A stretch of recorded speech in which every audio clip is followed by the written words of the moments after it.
Yeah. So what we'll do is we'll go straight into our 5 lightning talks. And I think first up we've got Sue, who's going to talk to us about what they've been up to at the BBC.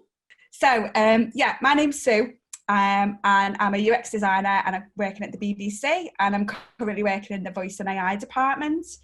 I'm going to talk to you quickly tonight about the CoronaBot project that we've just been working on. Previously, I've worked on the BBC Kids Alexa skill. We've just launched a beta of Beeb, which is the BBC's new voice assistant, which is, as I say, it's in beta phase. And I'm currently working on a discovery phase for Voice on TV. So tonight I'm going to talk about CoronaBot. Let's see if I can move that forward. Okay.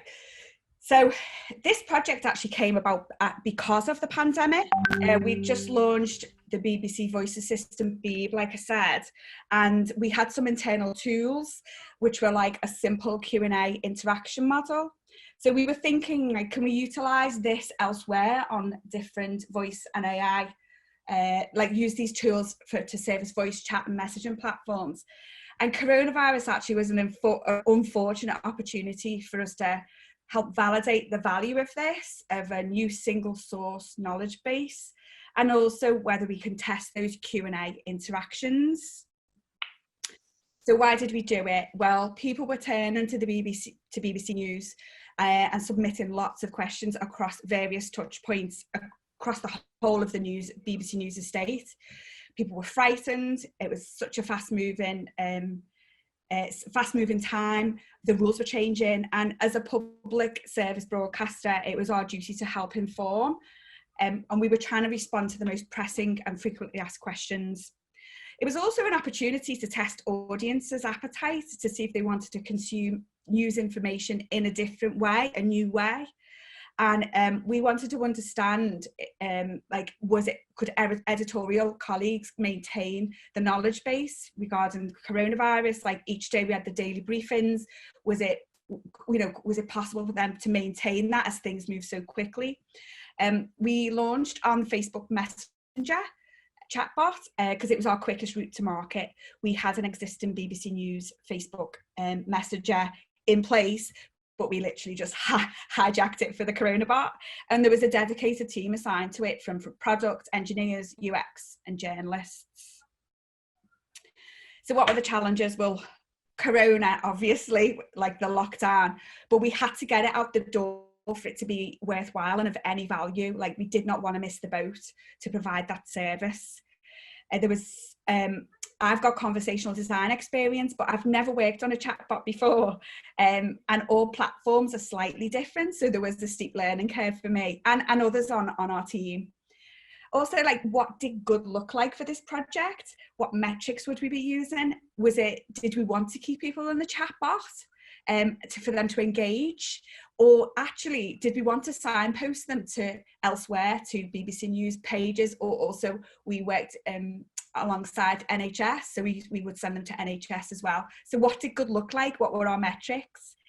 Also, how do we test in a live environment? We were replacing an existing BBC News chatbot, and it had subscribers to the daily update. So how do we inform them of this change? There was huge legal, privacy and data issues, which I will really not bore you with. And we were also working with colleagues across wider BBC News, News Lab, and also the BBC News social teams. And we were there to support them and add value to what they were already doing so well. So really quickly, this is like a real quick run through of what we were doing. But we launched it in mid-May, and it was a soft launch. Like I said, we worked closely with our BBC News social team colleagues, and the marketing was on platform only. So it was a soft launch approach, which led to low usage, but that was quite useful because it helped us iron out some of the early kinks. We had a really strong accuracy score, so 0.992 might not mean much, but actually we were aiming for a 1. And this was based on precision and recall, so we were really pleased with the high accuracy of the responses. It could also answer really complex sentence structures. We could deal with errors. It dealt with typos. And we also had like a FAQ section, frequently asked questions section, when people got stuck. So we learned a lot from this live experiment, like in terms of teamwork, processes, and you know, when it came to shaping work as well, and which colleagues need to be brought in at different parts of the process. So the users have been overperforming with under 35s, which we've been really pleased about, but it has been heavily skewed towards male. And we have been iterating upon it since launch with different kinds of functionality. So for instance, the quick reply functionality led to an increased conversion rate of over 6%, which we're really pleased about. We're going to conduct some qualitative research before the end of Coronabot, because sadly it's being retired on the 14th of August. So what we want to do is try and gather as much qualitative research as possible before it comes to an end, and this will no doubt feed into the next projects we're working on. So if you want to go and have a little play with the Coronabot, it's on the BBC. I think you've got to be UK based though, but it is on the BBC News Facebook page, and if you click message, you get a chance to play with the bot. So finally, just really quickly, I was really lucky to have a 2-month remote trial last year in the Voice and AI department. We are sited over four sites in the UK, so we had a 2-month trial. But even so, you know, lockdown still came as a massive shock to my system. So I can't, you know, like, I've no idea what it felt to people who hadn't had the luxury of doing this before. And I found that it was important to recognise how weird this whole situation was. And also a key thing for me was to over-communicate with teams and colleagues. It's okay to say and repeat things just to check your understanding of stuff. I just found that being aligned and understanding everyone was much more important of me asking the questions again and again. I was always asking questions. We started working in a more asynchronistic way of working. We adapted that way because some people had to deal with childcare and they had other issues that they had to deal with. And we didn't want those people to feel isolated, so they could pick up the work when they were ready to pick that piece of work up, and they still feel like they were very much part of the team and part of the decision-making process. Zoom fatigue, I know we've all been there, but being on camera all day is absolutely exhausting.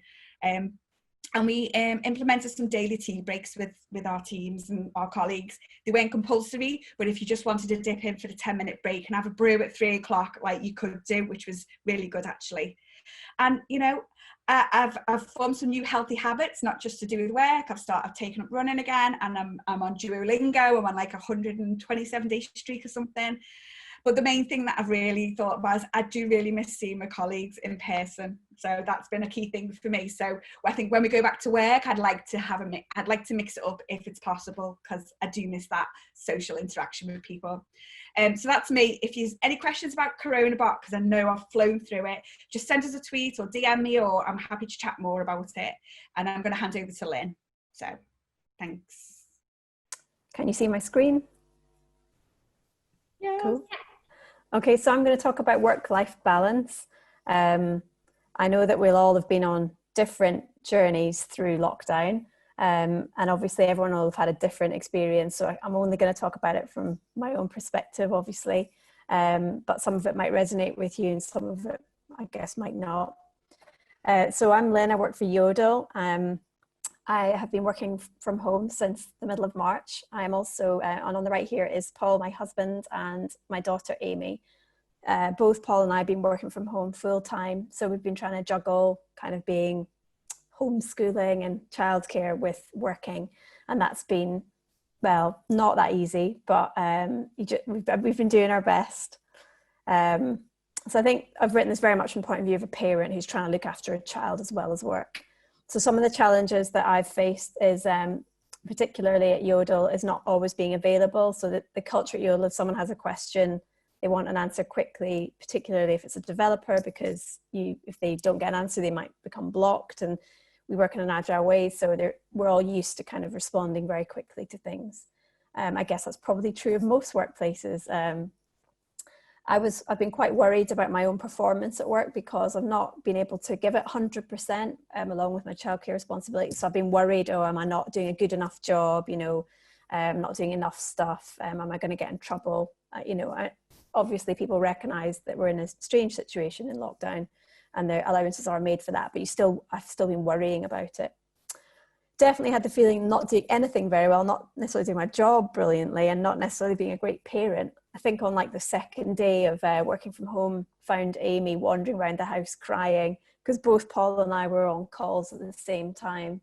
And so we, you know, tried to avoid that as much as possible by sort of one of us being with her most of the time, and only both being on calls if we have to. But, you know, sometimes you just have to do that. I think the other thing that struck me is that lack of kind of reflection time. I hadn't appreciated that when you're working in an office and then you leave the office and then you go home, you have a bit of a gap between the two, and it gives you time to kind of just like your brain to defragment, or maybe you might be mulling something over at work and just gives you a bit of space to think about it. Now, when I finish work, kind of walk out the room, lucky enough to have a room I can work from that's not the kitchen, but walk out the room and just bang straight in the house. And I do miss that kind of time to just kind of think about things a bit. And also, I think this is this sort of strong one from people that I've spoken to. You have the feeling that everyone else is like nailing lockdown, and you're like not nailing it. And you sort of, you know, you find out that people are like running their first half marathons, or they've grown some vegetables or fruit and baked like loads of cool stuff, or they're making their own pasta, or they've painted their entire house, and you think, oh, like I've not managed to do any of that. I'm just kind of just trying to survive, I suppose. But I did have a conversation with one of the other parents from school, and my daughter's teacher had set up this thing called Class Dojo, which is an app that lets you share like images. And I'd been posting, oh, here's Amy doing this. And it turned out that that parent thought that I was one of those parents that was nailing lockdown. So these are the kinds of photos that I was sharing. Oh, here's Amy out on her bike. Here's Amy playing the guitar. Here's Amy baking some bagels, you know. And so that made it look like obviously everything was amazing. But the truth was she was going crazy, dancing on a very messy kitchen table, creating a total mess in the lounge, and spending a lot of time watching telly in her pajamas or on the iPad. So like, it's kind of like that social media kind of myth that doesn't really exist. So it might look like I was nailing it, but actually it wasn't really. So I guess what I've learned is not to compare myself to others too much. You know, I wouldn't take away from the achievements that people have made in lockdown. I think it's brilliant, but I shouldn't necessarily feel bad about that for myself. You know, I've been trying not to worry too much because, you know, this is a unique situation, isn't it? I've been trying not to beat myself up if I haven't managed to do stuff as well. I've been kind of prioritizing my work, which I'm sure we all do all the time, but I've been like really ruthlessly going, well, do I have to do this? And do I have to do this now? And that's just become even sharper, I suppose, during lockdown. And some of the times I've just said, you know what, it's good enough. It's not necessarily the quality or the standard that I want, but if it's good enough to get something over the line or to spark the discussion about what the right design is, then that's fine. So these are the kind of my takeaways, if you like. And some of the positive things I want to keep from lockdown, if I can, is not rushing around, like not stressing, getting up in the morning, rushing off to work. Cooking a lot more food at home is very nice, and spending more time with my family. And I think the big one is flexibility. I think, you know, like Sue, I've missed seeing people in the office, but I've really, it's made me really think about what do I value. And I think having that flexibility to work from home some of the time would be perfect. And it would just, I feel I'm really interested to see how workplaces respond. And if things do change, I'm assuming that they will, but certainly an employer who's offering that flexibility will be more attractive to me and many others, I would imagine, at this time. So that is my whiz through my attempt at work-life balance during lockdown. I'm going to hand over to Kate, who's going to talk about online user research. Yeah, so as I said at the beginning, I'm Kate, hello. So I work at somewhere called the Very Group, who look after very.co.uk. And my lesson learned that I want to talk about today is you can still conduct research at home, yay, which is good news for me and my team. So what methods have I been conducting from my kitchen, which is where I am now? So I think that one of the methods that we've been using quite a lot, and I think is actually probably easier to do online than offline, is card sorts. So card sorts, if you've not used them before, is a method where you can discover how people kind of normally understand and categorize information. So you would get your customers to kind of put things into groups or organise things in different structures. And before lockdown, we used to just finish the day with paper absolutely everywhere, and it was a nightmare. But since lockdown, we've been using a tool called UserZoom, which does have a cost associated, but even if you're on a low research budget, something like Trello can be really, really good for these sorts of card sorts. So that is something that we've been doing. The second method is co-design. So this is where you kind of put the customer at the heart of the designs and sketches you're creating. So, you can get your customers to co-sketch things or just to draw things out. And the idea here isn't really, to get the user to do your job. You don't just take the design and go, that's great, thanks. But what it has been really useful for is getting to people's underlying thoughts, because there's a lot of research that says, as humans, we find it quite hard to articulate how we feel and what we think. So, putting pen to paper and getting people to do that can be a really helpful tool. And a tool that's been good for that is something called Miro, which I'll come on to in a second. I think we'll be using it later on as well. The third method we've been using is usability testing. So, quite a common one, but we've been able to do moderated and unmoderated testing, again, through UserZoom. So moderated being where we're actually with the customer and we'll join a call a bit similar to this, and we can talk to them and we can share screens and see what they're doing. Or even unmoderated, where we can just send quick prototypes out and they come back, within an hour or so with some feedback, which has been really handy. And then finally, the fourth one there is diary studies, and we've been using WhatsApp for that, which is something we started doing before lockdown, and it's just been really, really useful. So that's where a customer will be with us maybe for a 5, even 10-day period, and we use one-on-one WhatsApp chats with them to share questions of the day or send them different types of tasks. And the assets you get back from that are really, really useful, because not only do you have, people's voice recordings or a video of them using a device, they send you pictures, they send you voice clips, they send little videos of them in their homes and their families. So that's been a really, really useful tool as well. So just to give you a very quick example of card sorts, this is something that we did around push notifications. So obviously, as I said before, card sorts are more typically used for navigation, but this was an exercise where we were looking to advance our push notification strategy, and we wanted to understand, what would customers find useful from a push and what wouldn't they? So we did what we called an open card sort, where we left the buckets open because we thought it'd be really interesting to see, what they bucketed them into. And interestingly, they put some in personalised, some in important, and then they made this other bucket just called like, I don't care, or don't even bother me with these. So again, that was really useful, because things that the business were thinking were really important messages, the customers were thinking maybe not so much. Co-design, as I mentioned, so this is a tool called Miro. So if you've not used that, we'll be exploring that a little bit later.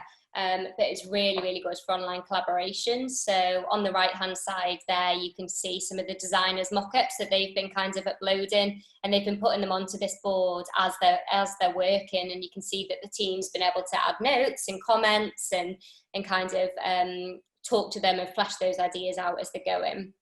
And then what you can see down there on the left, it might be a bit small, so sorry about that, is some of the actual co-design. So they are sketches that our customers have actually sent us in through the WhatsApp study. And they've been sketching out what good product information on websites look like. So again, it's not necessarily to take those designs, but it was really, really interesting to see what they included and the positioning they put things, which showed kind of their importance or hierarchy.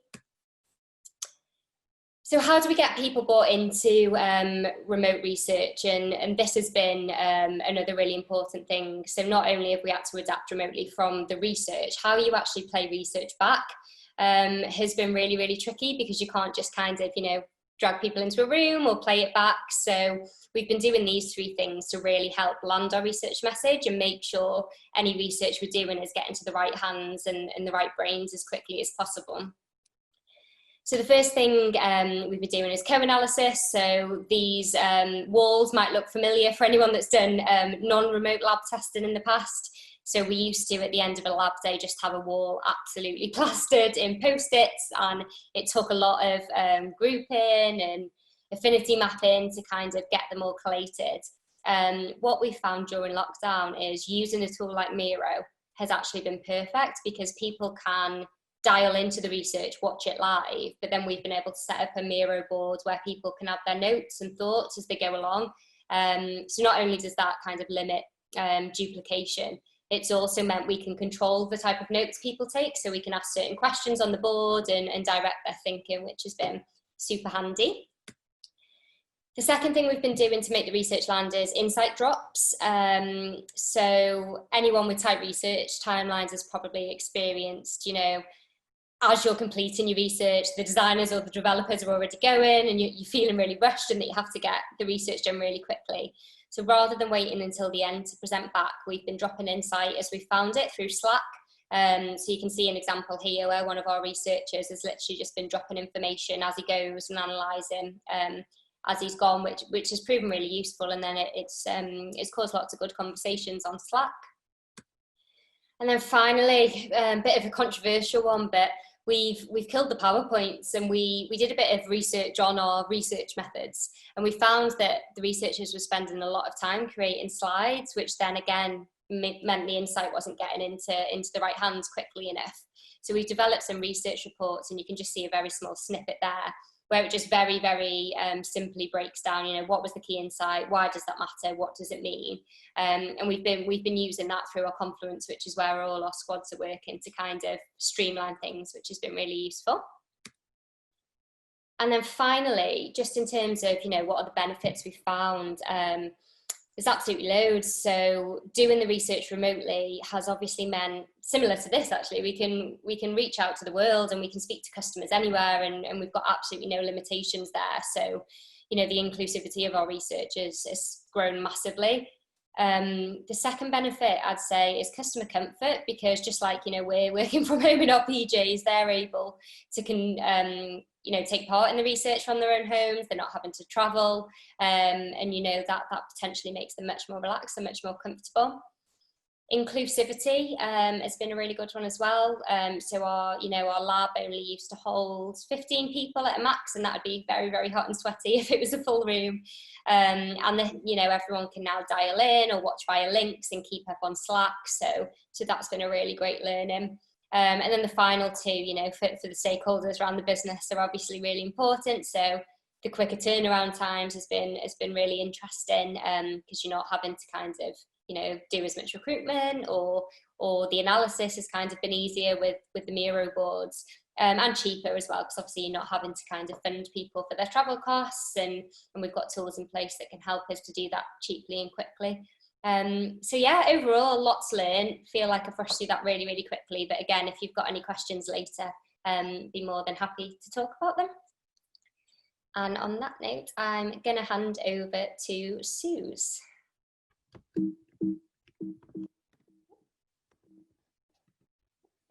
So one of my favourite articles from this time was on The Onion, which was man admitted that a highly contagious, deadly pandemic had done little to stroke his creativity. And who knew that it wasn't the catalyst he needed to meet all of the long-term personal goals that he set out at the start? So who doesn't recognise the thoughts that you were going to write a book, or you're going to read every Nielsen article going, or you're going to learn how to do animation? And yeah, that doesn't really quite happen. And it's safe to say also, you know, Lynn spoke of this, but the fact that the situation for women has been hard. They're doing twice as much time doing homeschooling as ever before. And it's not my story, but I think within the next couple of minutes, there's going to be a few as if moments. You know, I've got enough on juggling, but even if you just take 2 or 3 tips on how you present yourself and progress yourself, then that would be fab.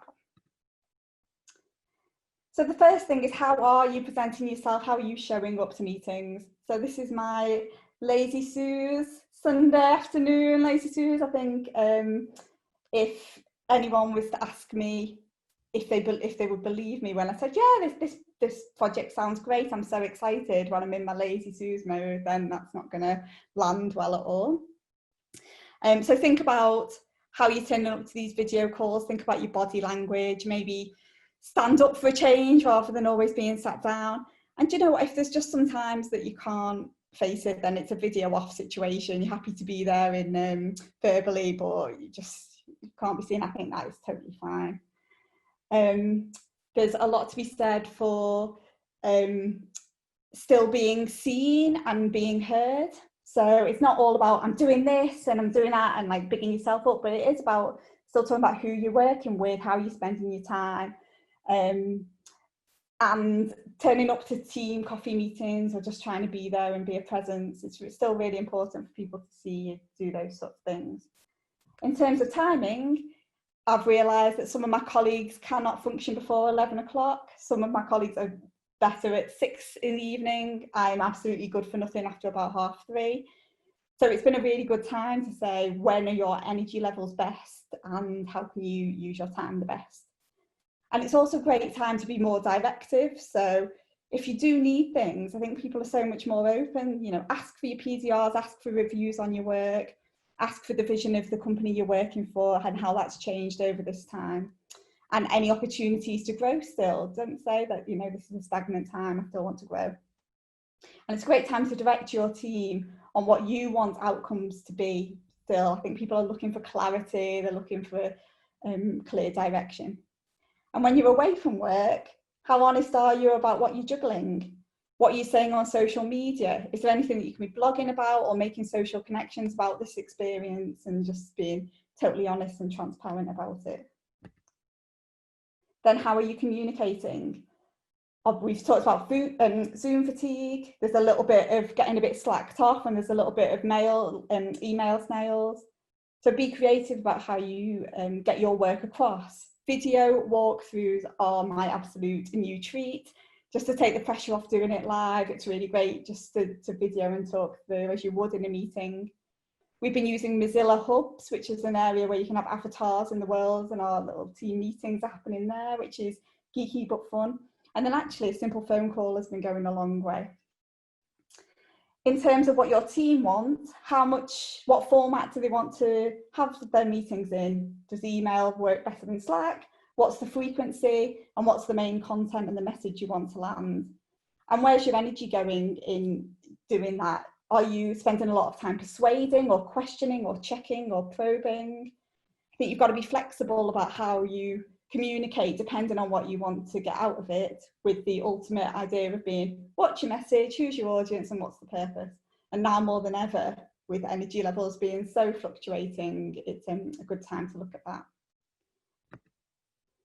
In terms of getting agreement, I've personally found it harder to get agreement. I think there's definitely a phenomenon called the Zoom nod, where everyone's nodding away and you think, oh yeah, okay, everyone's on board, and then maybe a few weeks down the line you realise they're not quite. So landing your message has become tougher.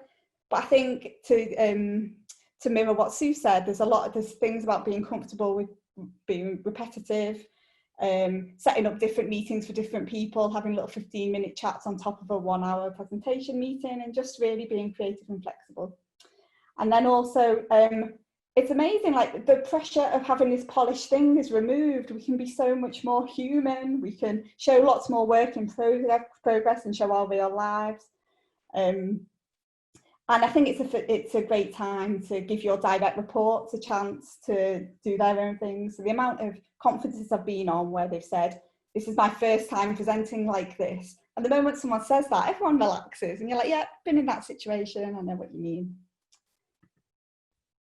In terms of being effective with your time, I think it's about understanding where your energy is going, getting the right balance, and just reframing your time and what matters to you. I think there's a massive thing about being able to lean on your team and asking them to skill up. So if you have extra time on your hands as well, don't lord it, but share it. Say, I could set up that Miro board for you. I could liaise with that recruitment person. Let me finish that for you. Let me start the thinking around that. And guess what? It's great for your team, but it's also really great for your personal development. So in 12 months' time, when you're talking about what you want to be doing, you've got all these fantastic examples of how you've stepped up.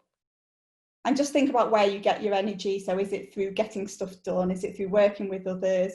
is it through having that extra time to think, which is an amazing gift, and also about helping others out. And then growing yourself, just to be said about reflecting on what matters to you. There's some great strengths finders out there. So if you've got 15 minutes of a lunch break, they're great for, so there's 16 personalities and then a VIA character survey as well, which I'll share links to. And they're really great for just making you think what you're acting on, doing more of what you're really good at, but then also trying to maximize the things that you might not be so comfortable with. And of course, online conferences. So this is an example. We've got people who would never have been able to make it to Liverpool. And there's some amazing conferences out there and talks. So I've done a lot of the Adobe Live ones, which are very around software. Some coaching ones around developing yourself. How To Academy do brilliant things. The service design at the Co-op did a fantastic get together, as did Agent Academy for their students. So just, there's so much out there, so just make the most of it. I'm going to pass on to Lorna.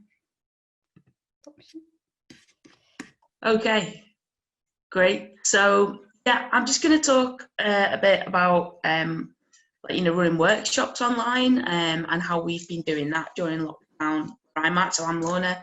I work at the Hook Group, and we operate and run a lot of kind of e-commerce online websites and they're brands that we own, but we also offer our services and e-commerce platform as a service that we sell to external clients as well, a little bit like an agency.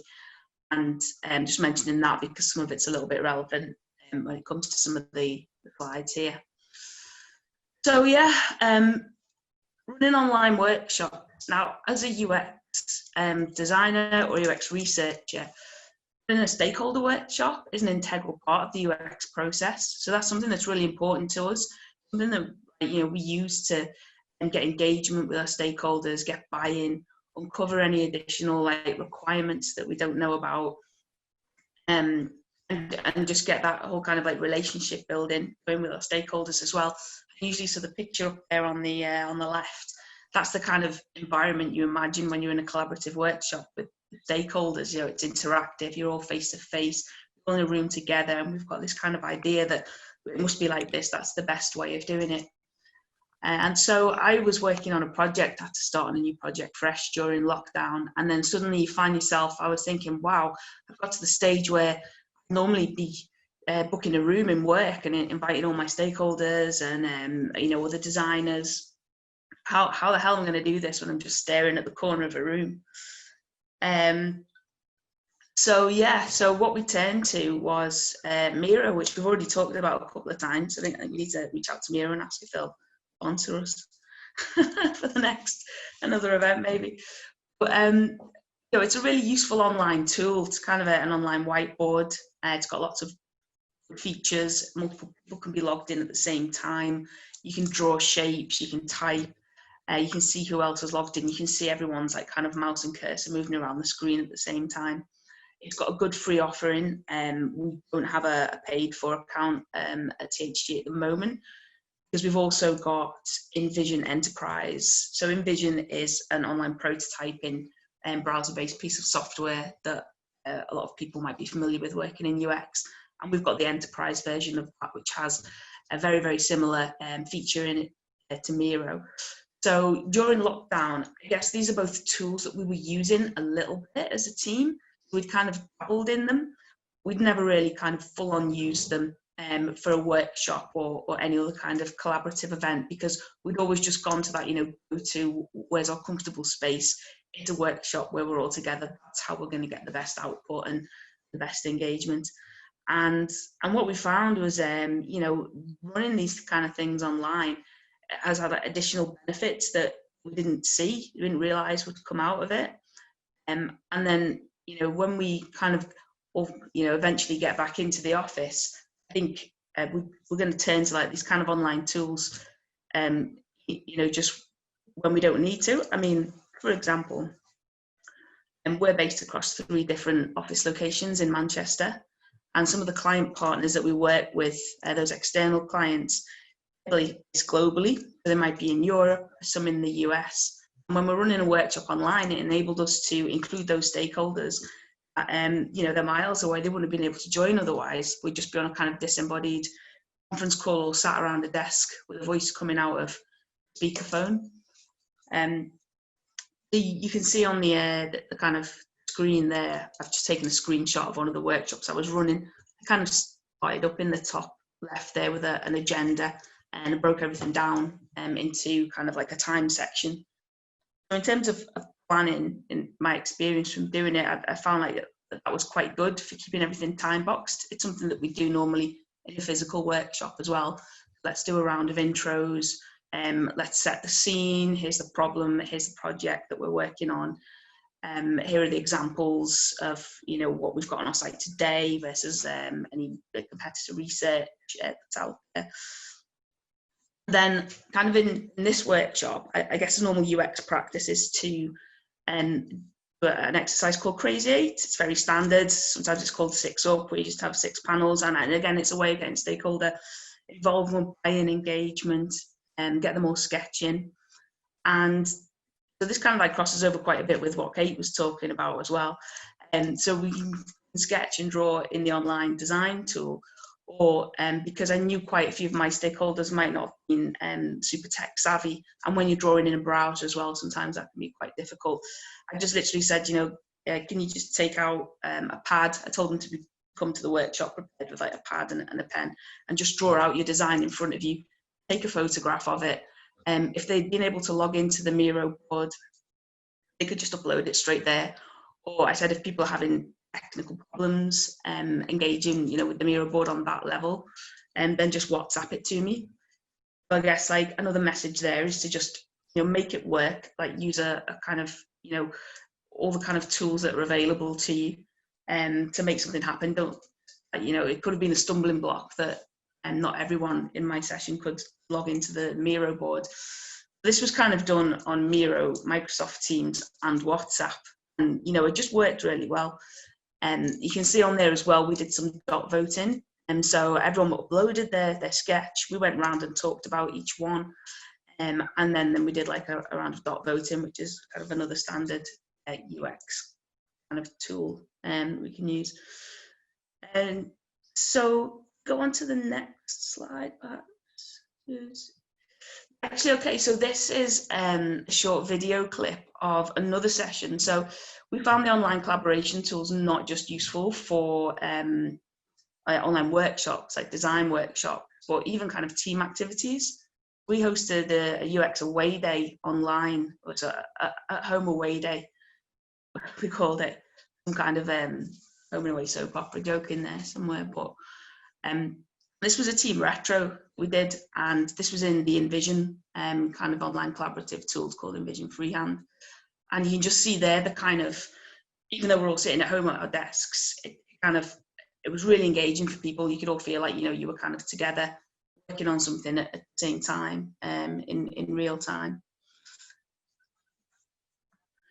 Yeah, so again, that was just like the kind of outputs from the original workshop session. I did a takeaway from that afterwards, and it was great because after the first workshop, I had like a bunch of things that I thought, okay, great, that went really well, but there are definitely things I could improve on for next time. One of them was pre-draw your dots out for people, because no matter what, like some people just going to find the drawing tools a little bit difficult, and it'll run smoothly if you've drawn all their dots out for them and they can just grab them and move them around. Another one is when people are kind of like sketching, if you're getting them to do that kind of interactive involved exercise, let's have some kind of elevator music ready in the background. It's something you do in physical workshops. It's easy to say, oh, I'll put on some music. What do people want? It's really easy for the atmosphere to go a bit dead when you're on a Teams call, especially if not everyone has like turned their camera on. So I just usually go for lo-fi beats now. Some nice background music, but it's good to have that queued up in advance. Another takeaway point as well was that I kind of mentioned just before, we were able to include stakeholders that were in different countries, completely different locations, and just the kind of tech is something that we might have seen ourselves and been aware of and being like, fine, that I know that kind of tool, it it's normal, but not all of your stakeholders have, and some of them were just blown away by the fact that we could be online in a tool like this at the same time. And we were getting lots of great comments like, that this tool is awesome. I can't believe we can do this. And then stakeholders that are being quite challenging and very serious to work with were suddenly kind of in bits laughing about who's stealing each other's docs and where are they moving them to. So it's definitely been like a positive experience and something that we probably wouldn't have tried or wouldn't have been. So we were forced into doing it, and it's a good thing. It's something that we'll keep on doing. On the next slide, Susan might just have pulled out some. Yeah, so key benefits, increased attendance. Another one. Yeah, sorry, I meant to say that was a big one.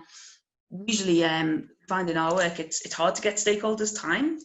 And if you want to put in like a 2-hour workshop, which you really find you need for a lot of projects, it's very difficult for them to give up 2 hours out of their day. And I started off doing these online workshops with just an hour, one partly because I knew stakeholders within the business would respond better to a time slot like that. But what I found was that probably because everyone's working from home, and then probably because as well, when we book a physical space, people have to think about what location they're working from that day, and they're kind of like, oh, I've got to go to the airport office today, or I've got to go to the Media City office. I think it was much easier for people just to dial into. And again, that's like another reason why we kind of look to run these when we're back in the office environment as well. A big win as well was that, like as Kate mentioned before, a lot of your outputs are already documented. They're up there on the board. People have got invites to them. Your stakeholders can dip back in and add things if they want, comment on things. And that was like a massive benefit. And then there's lots of options for recording the sessions as well. So yeah, that's been our experience of getting into online workshops while we've been in lockdown. Happy to answer any more questions if anyone wants to hit me up with anything later. But we'd like to open up the floor to some questions. I think Kate's been sent a couple of questions already, so she'll start with those. But maybe if anyone's got any questions, have a little think and put them on the chat or message one of us directly, and then we can go through those Q&A. We were due to finish at 7, but we'll probably just overrun by like sort of 5-10 minutes, if that's okay with people. Feel free to go if you need to, but we'll carry on for a little bit longer if people don't mind that. Brilliant, thanks Lynn. Do you want me to start with that question I've just had? So I had a question through saying you talked about all the positives during lockdown. What were the biggest issues or things that you missed and could not be replaced digitally? So I think that's a really good one because, yeah, absolutely, we've learned absolutely loads. And I do hope that our research practice evolves as a result of that going forward. But I think the things you miss that there's not quite a tool to replicate yet are things like, reading people's body language, the emotion, the expression.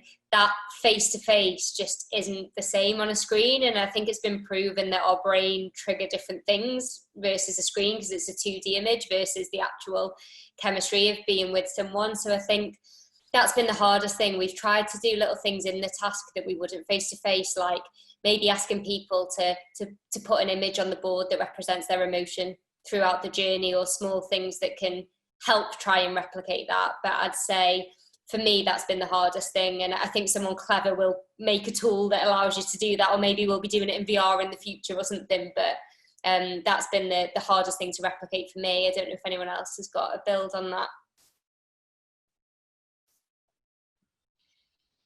I think for me, one of the main things that I've found is, when you just sit with your colleagues and you just want to run something by them and you're like, have you got 2 minutes? Can you just see it? Does this make sense? I'm not sure about this. Can I just chat to you about this? And it feels like it's so much more formal now because you've got to get a Zoom meeting and, send them a URL and then are you okay for 5 minutes? And like, I really miss that. And I feel like I don't want to add to people's time or screen time, but I still want to run things through past people and still ask the question. But I'm really aware of that. And I do miss that interaction.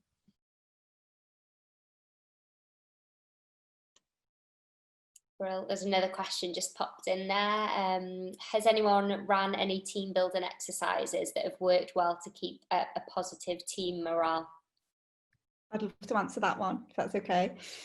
What we've done every 2 weeks, we do a little online gaming session, which has been just fab. So it's about like making up your own story, and then each week you build up the story.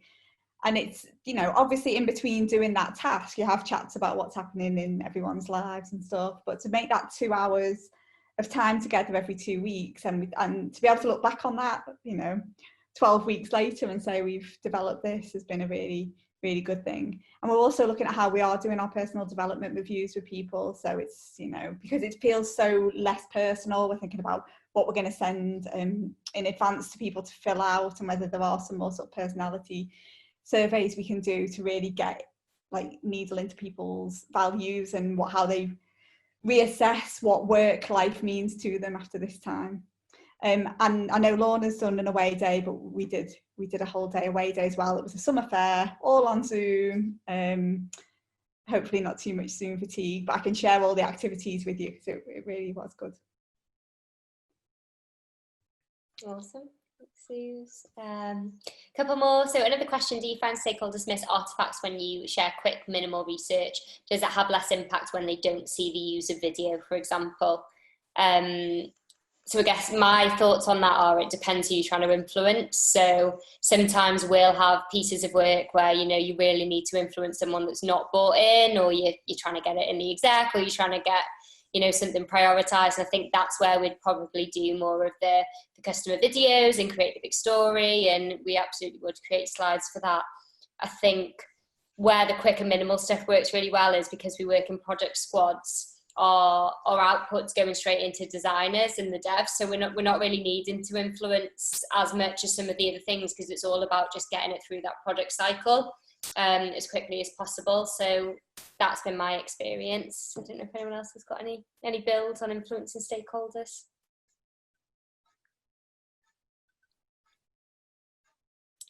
Cool. Am I on mute or am I talking?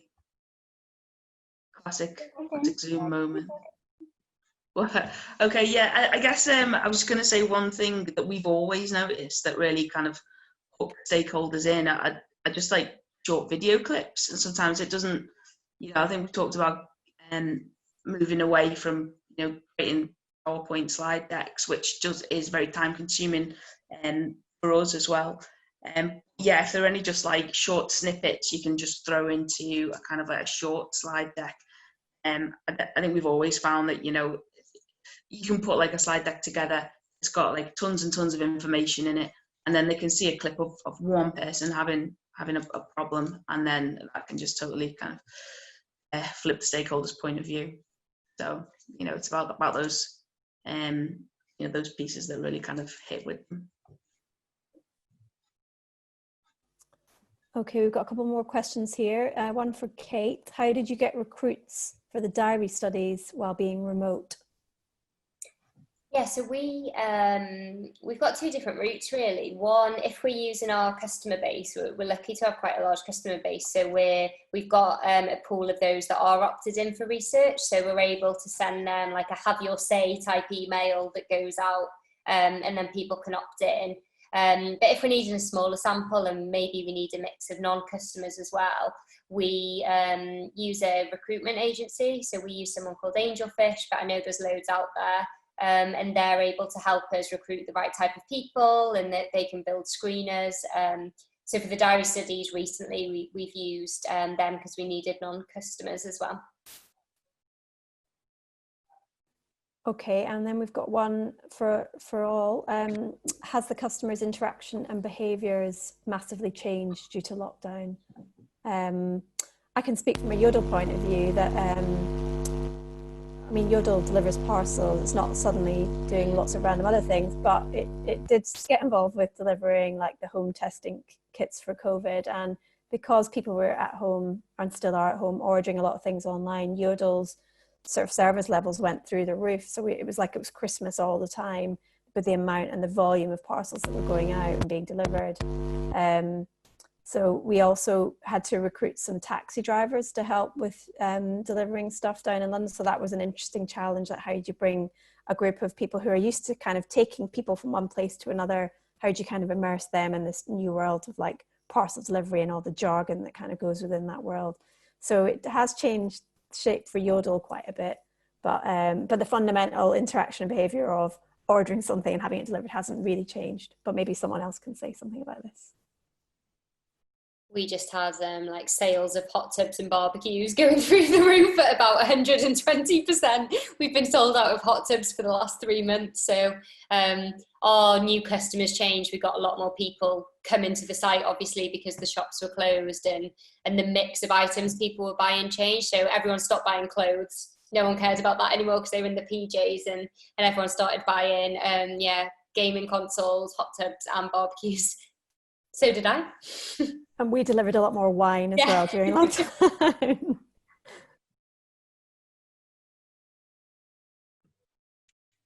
Great. So I think we're going to wrap up there unless there's any more questions. And just to keep in mind, we're thinking of a September meetup on the 23rd of September, which is a Wednesday. And we'll have a good think about what topics, if you've got anything at all that you want a bit of advice on, or maybe we'll pick up this workshop that we were going to do, but we'll give you plenty of notice and share any recordings with you as well. So yeah, thanks a lot. Thanks for attending. And just before we all go, I'm going to post in the chat the Miro board that we prepared for you. So if you want to have a look at the tool, you can just click on that link and have a little look around and just play and put stickers on and have a look at it. So yeah, thanks everyone. Please give us your feedback. I know that that's difficult in this environment, but if you can message us on Twitter or get in touch with one of us directly, that would be fantastic.